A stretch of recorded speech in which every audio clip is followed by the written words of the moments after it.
The Shadow Isles are places of legends. They are feared by most, but others seem to be fascinated with the mysterious fog-shrouded land ruled by death itself. Many people who crave power look at the Shadow Isles like a place that they could hold the key to their biggest goals.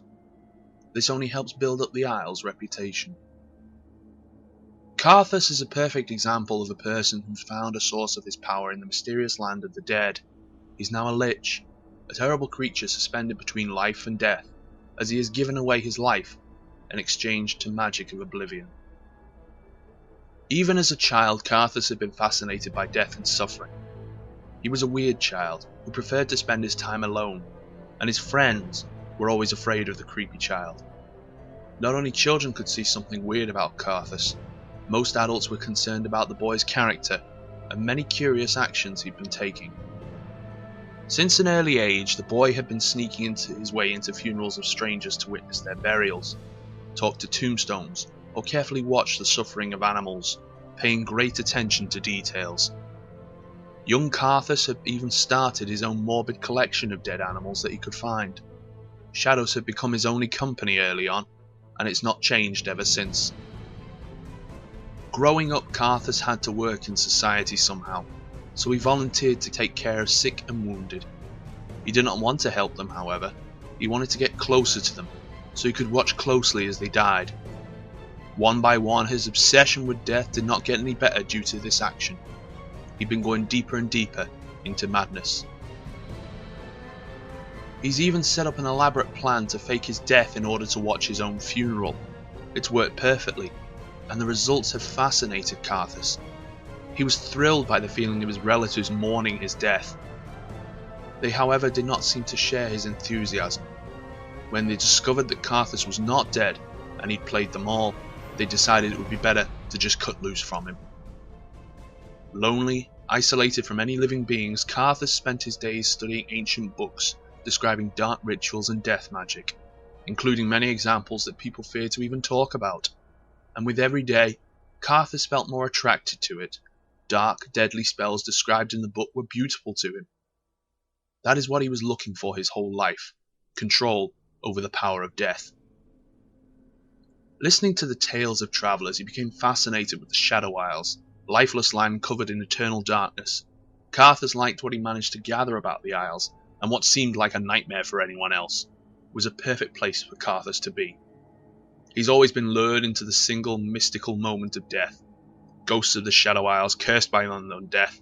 It was like some frozen, the perfect stillness of death, forever. Karthus gave everything he could to cross over the veil of mist and abandon his mortal life. He's kneeled down and sacrificed himself willingly, giving his life away in exchange for undeath. He's become the embodiment of his own obsession, a manifestation of death. An undying lich, with tools to bring anyone clarity and purpose that only death can give. Elise, the Spider Queen, has gained her powers from the mysterious Shadow Isles as well, and just like Karthus, it made her understand how different it is to look at the death from the perspective of a mortal person, and someone much more powerful than that. Elise, however, does not owe her power to the death, but an ancient spider god that has chosen the Shadow Isles as its home. She paid her first visit to the Isles a long time ago, for unknown reasons. She felt attracted to the mysterious ghastly land, like something had been calling her there. Followed by one companion, she has made her way deep into the mists and onto the island itself. The closer she was getting to the heart of the land, the more she felt welcome, like it was her home. Hypnotized by the eerie beauty of this place's dead trees, plants frozen in their existence, somewhere between life and death, moved by the non-existent wind. Every second spent here, every ghostly spectral flower that Elise touched, had been causing to feel attracted to this place. This place was dead, empty, scary, but yet she fitted well here. Hearing a spider song, as she called it, she knew that was her destiny. That's why she came here. Ignoring her companion dying at her feet, she embraced the spider's blessing, accepting it into herself. She's become one with the god, Vilemore. In her last words, she told her companion that she had nothing to fear, that he was going to a better place. After those events, Elise had disappeared for a few years, just to re-emerge as an elegant, charismatic leader of one of the many cults on Valoran. Using her beauty and cunning, she would lead innocent men and women into accepting her views and joining her church. She has gathered many acolytes hungry to be blessed by the god's favour. Nobody even thought about questioning the Spider Queen's leadership over the cult. She had them in her web of lies, stuck so deep that they could not find a way out anymore. Promising her followers to lead pilgrimage into the altar of the Spider God on the Shadow Isles, she has gathered the best of them and led them into the unfriendly lands.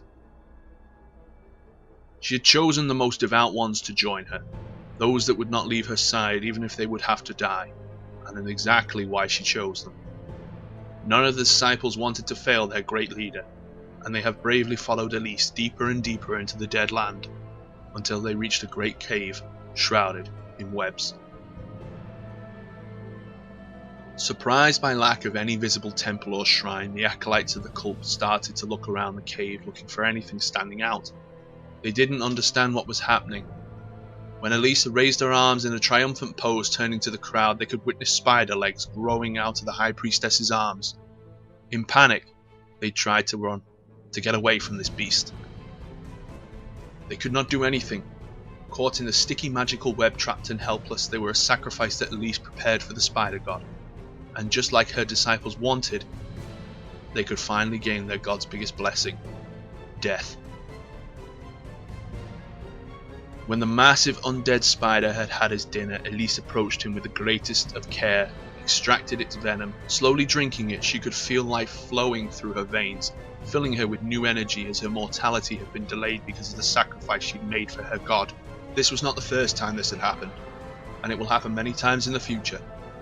Fortunately for the time being, Elise has enough volunteers in her cult ready to follow in her footsteps of her colleagues, who have chosen to serve the Spider God's sacred home.